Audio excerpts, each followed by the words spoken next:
భద్రాద్రి జిల్లా కొత్తగూడెంలో ఏర్పాటు చేయనున్న ఎర్త్ సైన్స్ యూనివర్సిటీని ముఖ్యమంత్రి రేవంత్ రెడ్డి ప్రారంభించనున్నారు. ఇందుకు సంబంధించిన ఏర్పాట్లు ఇప్పటికే పూర్తయ్యాయి. ఈ యూనివర్సిటీకి మాజీ ప్రధాని మన్మోహన్ సింగ్ పేరు పెట్టనున్నారు. సీఎం పర్యటన ఏర్పాట్లను మంత్రి తుమ్మల పర్యవేక్షిస్తున్నారు. దేశంలోనే ఎక్కడా లేని విధంగా ఈ యూనివర్సిటీని తీర్చిదిద్దనున్నట్లుగా మంత్రి తుమ్మల నాగేశ్వరరావు చెప్పారు. ప్రతిపక్షాల విమర్శలపై ఆయన మండిపడ్డారు. ఎన్నికల కోడ్ లేని చోట మాత్రమే సీఎం సభలు జరుగుతున్నాయంటున్నారు. ఇక మంత్రి తుమ్మలతో మా ప్రతినిధి భూపాల్ ఫేస్ టు ఫేస్. దేశంలోనే మొట్టమొదటి ఎర్త్ యూనివర్సిటీ భద్రాద్రి కొత్తగూడెం జిల్లాలో నెలకొల్పడుతుంది. ఈ రోజు కొద్దిసేపట్లో ముఖ్యమంత్రి రేవంత్ రెడ్డి దీన్ని ప్రారంభించున్నారు. దీనికి సంబంధించి మన ముందు మాట్లాడటానికి మంత్రి తుమ్మల నాగేశ్వరరావు ఉన్నారు.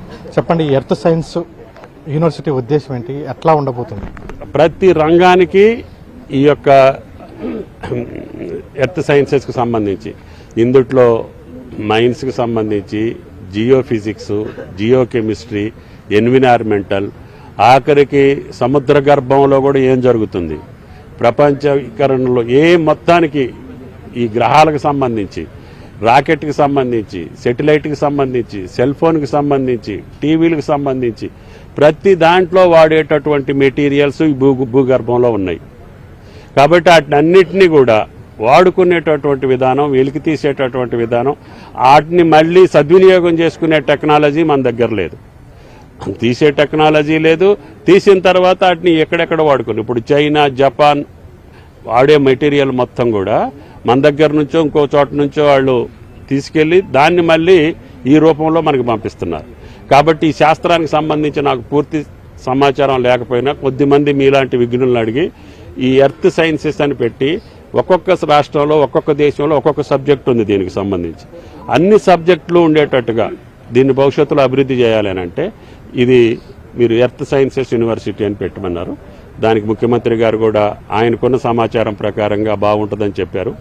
దానికి పేరు కూడా ఆయనే సెలెక్ట్ చేసి, ఆ మహానుభావుడు ఆర్థిక నిపుణుడు, భారతదేశాన్ని ఆర్థిక పరంగా నిలబెట్టి ఆర్థిక మంత్రిగా, ప్రధానమంత్రిగా ఉండి ప్రధానమంత్రి సమయంలోనే తెలంగాణ బిల్లు పాస్ చేసి తెలంగాణని రావటానికి ప్రధానమంత్రిగా కృషి చేశారు. కాబట్టి ఆయన పేరు పెట్టాలని చెప్పి కేబినెట్లో డిసిషన్ తీసుకోవడం జరిగింది. తెలంగాణ ప్రభుత్వం ప్రజాపాలన, రేవంత్ రెడ్డి గారి ప్రభుత్వం వచ్చిన 2 సంవత్సరాల పాలన మీద మేము సెలబ్రేషన్ చేస్తున్నాం. కాబట్టి ఇప్పుడు ఎలక్షన్ కోడ్ ఉంది కాబట్టి గ్రామీణ ప్రాంతంలో కుదరదు కాబట్టి పట్టణ ప్రాంతంలోనే చేస్తున్నాం. పట్టణ ప్రాంతంలో చేసి మా 7 రోజుల యొక్క ప్రజా పండగ చేసి తర్వాత దీన్ని 8, 9 తారీఖుల్లో ఆ సమ్మిట్లో మా యొక్క విజన్ని రేపు రాబోయే 2047 కల్లా, అంటే స్వాతంత్రం వచ్చి 100 సంవత్సరాలు పూర్తయ్యే నాటికి తెలంగాణ ఈ రూపంలో ఉండాలి. మేము సౌత్ కొరియాతోటో, జపాన్తోటో, జర్మనీతోటో అభివృద్ధి చెందిన దేశాలతో పాటు తెలంగాణని అభివృద్ధి చేయాలంటే మనకు ఉన్నటువంటి వనరులు ఏ రకంగా సద్వినియోగం చేసుకుంటాం.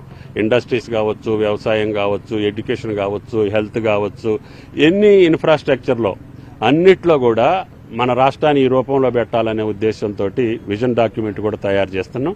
అది 8, 9 తారీఖుల్లో హైదరాబాద్లో పబ్లిష్ చేయడం జరుగుతుంది. కొద్దిసేపట్లో ఎర్త్ యూనివర్సిటీని ముఖ్యమంత్రి రేవంత్ రెడ్డి ప్రారంభించనున్నారు. దానికి సంబంధించి మంత్రి తుమ్మల నాగేశ్వరరావు మొత్తం కూడా ఇక్కడ ఏర్పాట్లన్నీ కూడా చూస్తున్నారు.